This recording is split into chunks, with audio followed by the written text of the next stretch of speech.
Good morning, Sunday, May 2nd, 2021. This is Deb Helfrich, hashtag Redheaded She-Hulk. I'm the founder of hashtag Wellbeing Philosophy. On my odyssey to find a role at Carnegie Mellon, I'm in Mount Lebanon having a cookie, a salted caramel chocolate chunk cookie at Uptown Coffee. I had a moment of profundity, and it's escaped me, because I had to sit here and burn up 5% of my battery. 5% of my battery, deleting 2 videos of about 10 minutes. That's all the storage I got on this. We're like bowing down to tech. We are subjugating our own bioelectricity, saying tech is so great. I'm sorry, it's like every single day tech gets worse. It constrains humans more. And so I remembered the profundity. So I was like, oh, don't rant and rave, Deb. Don't be a redheaded She-Hulk. But it did. It got me. Getting into my anger, what was profound is I've been telling people. I have spent the last year talking about the biggest problem in Africa is electricity to power the devices. Everyone in Africa, and I know blockchain experts, I have really linked in myself well on Africa into learning about the true nature of what humans are going through in 2021. There's billions of Africans, I know, a few dozen of them. But electricity. So here I am, 2 weeks in my car.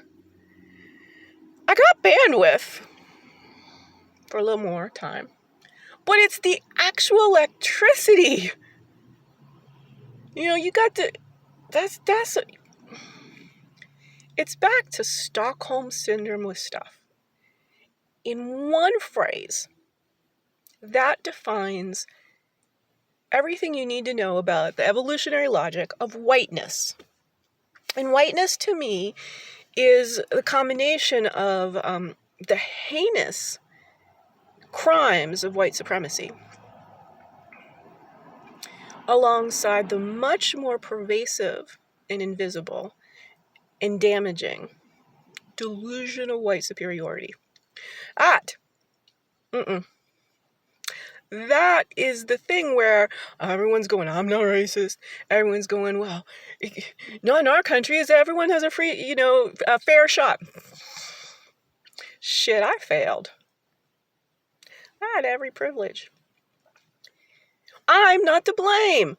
And this is one of the big messages I have to tell everyone, is the truth that we're blaming individuals for our faulty civilization.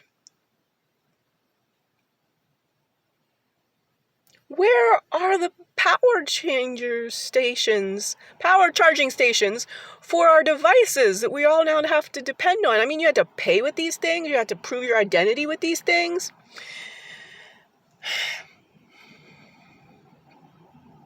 And how many humans don't have access to clean water? Come on.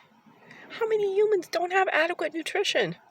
And we here in this country, with just the rich getting richer and the privileged getting privileger.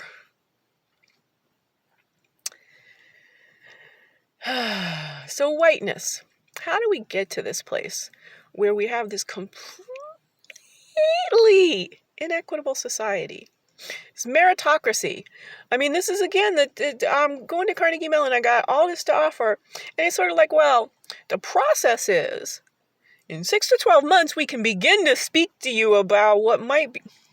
No, that's not how this going to work. I was just sitting here reviewing, I went to the dean of HSS. I went to the office of the president.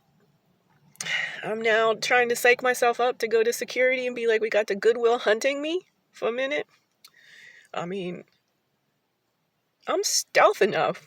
I could just figure out how to float around campus, but I don't want to. I want to be part of campus. That's what I came for.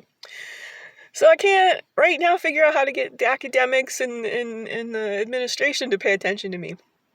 And again, it's just timing. I mean, I'm not. It's what the pandemic has done to priorities, to timing. Everything's in flux. And it's like, we don't know how to fix any of these intractable flux. I know how to fix them. I know how to fix it. Everyone's going, we don't know. I'm going, I know. Well, Deb, we don't have time to listen to you. Or we just don't even see that we are listening to you. All right, keep my eyes on the time. Look at, so how about just back to Stockholm Syndrome stuff. So hashtag wellbeing philosophy is about life-centric thinking. And it goes all 7.8 billion people. As much as possible, I think about Papua New Guinea, I think about Fiji, of course I think about all my friends in Africa. Occasionally, Europe and Australia, and, I do my best. Indians and Chinese and Pacific Islanders, all Africans who went on row about. Getting back to the fact that getting skin correct is number one. Anti-racism is the number one foundation of well-being philosophy. Then bioelectricity, and then the potential, the explaining consciousness. I'm here at Carnegie Mellon trying to get a job in the philosophy department as a soon-to-become world-renowned phenomenologist, explaining that the hard problem of consciousness is actually, once you just define it as an easy problem, relatively simple to comprehend. You got to put aside a bunch of all of the complexity that the men have been futzing around with for like 120 years. Everything is frequency. E equals mc squared. Energy and mass are equivalent via the speed of light. Squared!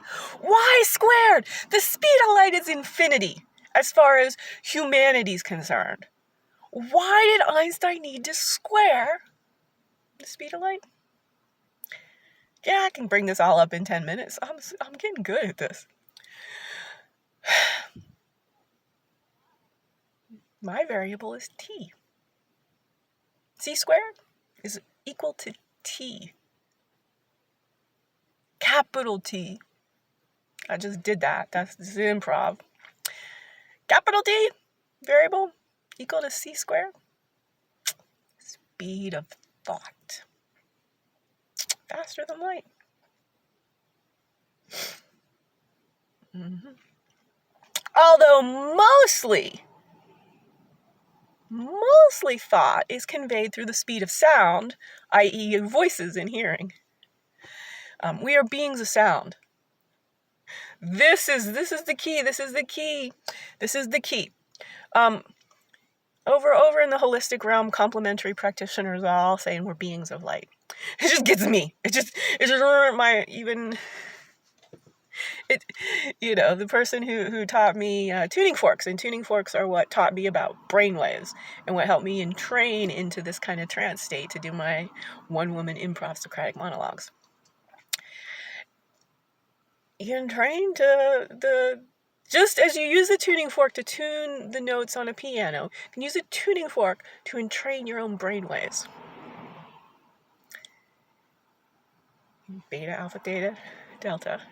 Well, there's gamma brainwaves, and I've used tuning forks to be able to optimize my brain up into trance. That's what this is, a Sunday morning.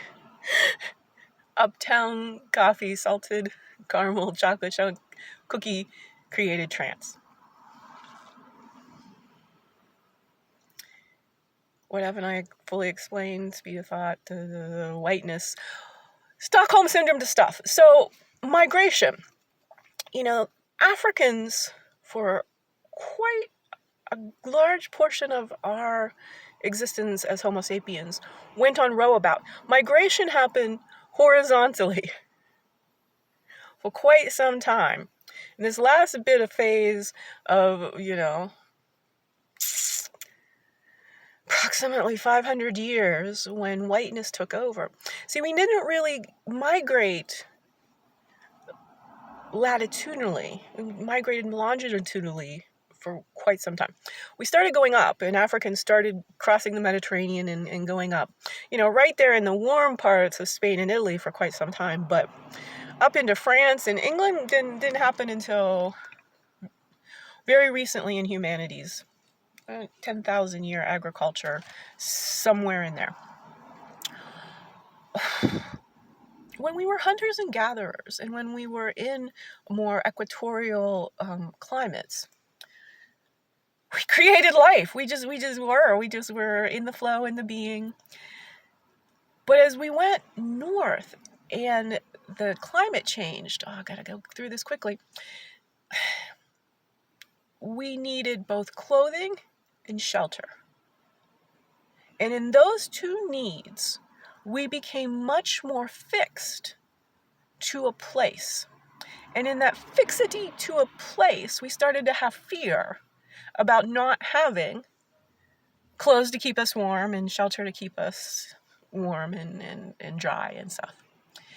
And in that fixity to place, we started caring more about stuff than other humans, about life force overall.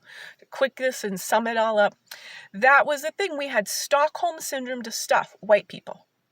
As we evolved a paler skin to be able to live in the much more northern climates, we needed stuff, clothing and housing first and foremost. But that fixed us, and we would fight over a fur skin.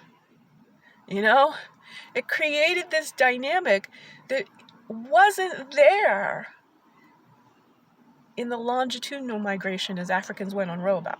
Hawaiians, Africans who went on row-about. Australians, Aboriginal Australians, Africans who went on row-about. Everyone is ancestrally African. That's why anti-racism and demonstrating racial harmony is a fundamental part of what I haven't gotten to talk to you over this last week, and we're going to start this week.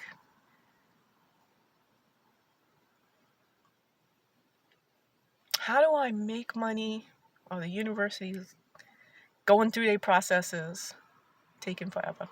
All right, harmony. This has been Deb Helfrich, #Redheaded She-Hulk, Sunday morning, Socratic monologue. Harmony.